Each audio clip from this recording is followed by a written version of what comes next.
Good morning, campers! So, what is the idiot up to today? Well, you see, when I go out on a 100, 200 kilometer thrash in the mountains, sure I'm going to get thirsty because it is damn hot here.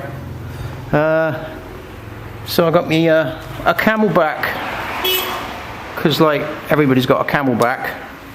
I got a camelbak with camelbak written on it, but they all do the same shit. They get filled up with drink. But the last thing I really want is 2.5 litres of weight hanging off my back. It's uncomfortable enough as it is without adding any more to it. So I've been riding around with this thing on my back until recently when I had enough, because it also makes your armour ride up around your throat. I'm actually putting my hand up around my throat now to simulate armour going up there. But of course you can't see that. But we'll just take that as a given. So I thought, or rather, I've been hanging my camelbak. I was going to try and make this a concise video, short one, but it ain't going to work. I've been hanging my camelbak off of here. And why not? It's just a little bit of extra weight over the handlebars, no big deal, I don't notice it. Straps around the handlebars, everything lovely jubbly. Your drinky doo-doo. Where is my drinky doo-doo? Your drinky doo-doo? My drinky doo-doo's disappeared. Oh, there it is. My drinky doo-doo attaches right there on my brake pipe. Lovely jubbly. So that's what I do with my camelbak. I'll make use of the available space on the bike. Now the only downside to that, or it could be an upside depending on how you look at it, is these things run with the lights on all the time, and that light there whacks out some kind of heat. So I could either put powdered coffee in that thing and have hot coffee all day, or boiling hot water. Coffee sounds like a good idea actually, but nah, we really need cold water in there. So to get around that you need to disconnect your headlight. Of course there's no on off switch on these things, they're permanent run, aren't they? So the first time out I took the plug off, but then you've got no headlights whatsoever, and it's a real ball ache to try and put the plug back on. In fact, it's next to impossible because you can't get your fingers in there because of all this junk. So I thought, right, no bother, I'll find a way around that one. So my second option, which I've been doing up till now, is popping the fuse out. So we're just going to put that fuse back in. So I've been popping the fuse out, but I had to take my spare out in order to put the fuse in there. That is also a ball ache because they're not easy to get out, and of course every time you want to put your lights back on you have to do this and that.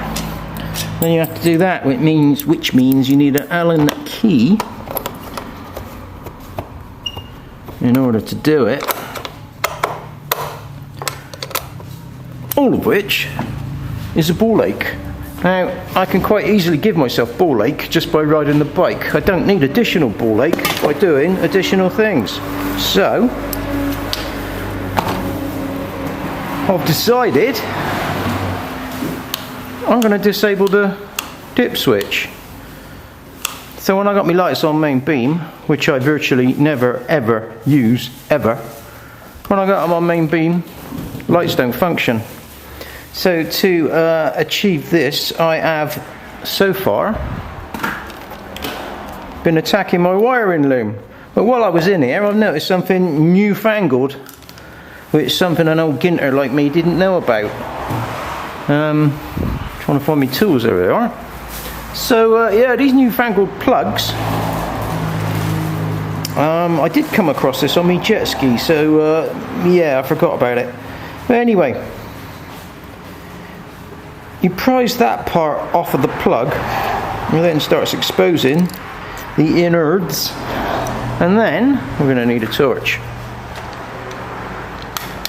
Once you're on the inside, I'm gonna put this under my chin now, so this is all gonna get very weird. A, because I don't know if you can see what I'm doing, and B, because I've got a kind of torch with a torch resting under my chin.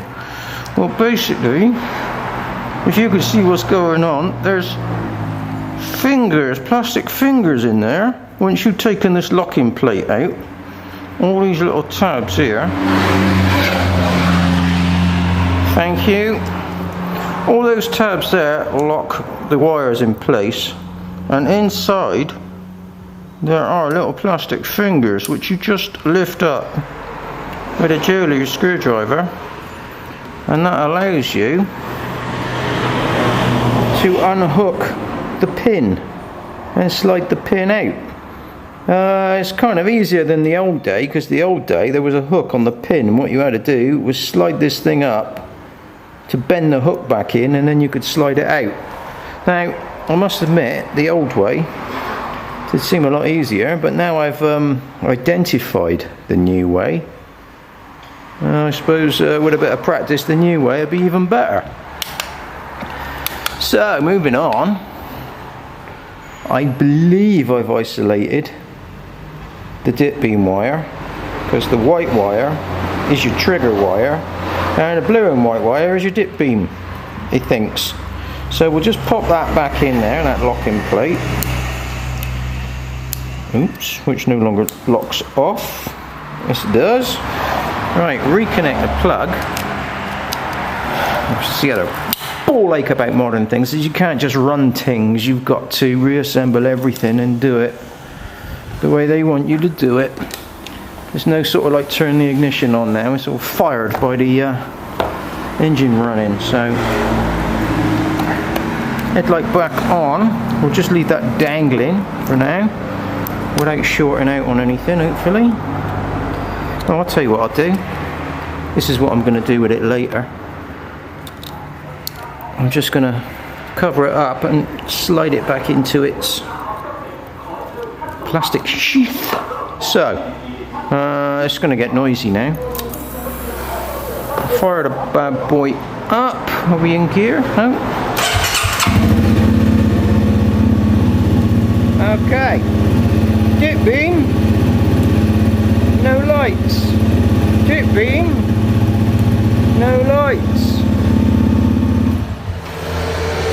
Well, that worked then, didn't it? So,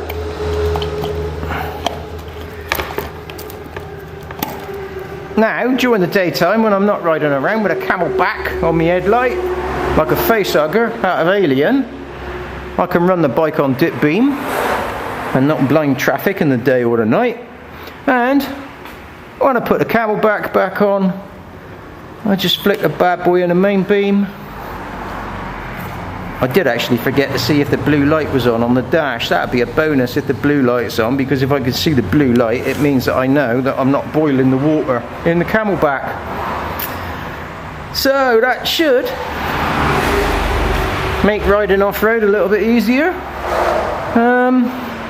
I suppose that's about it, really. So I'll just put some shrink wrap shit on that one and keep that clean. Pop it back up in the sheath there. Put the thing back together and ride around with just the dip beams working. Happy days. Later then.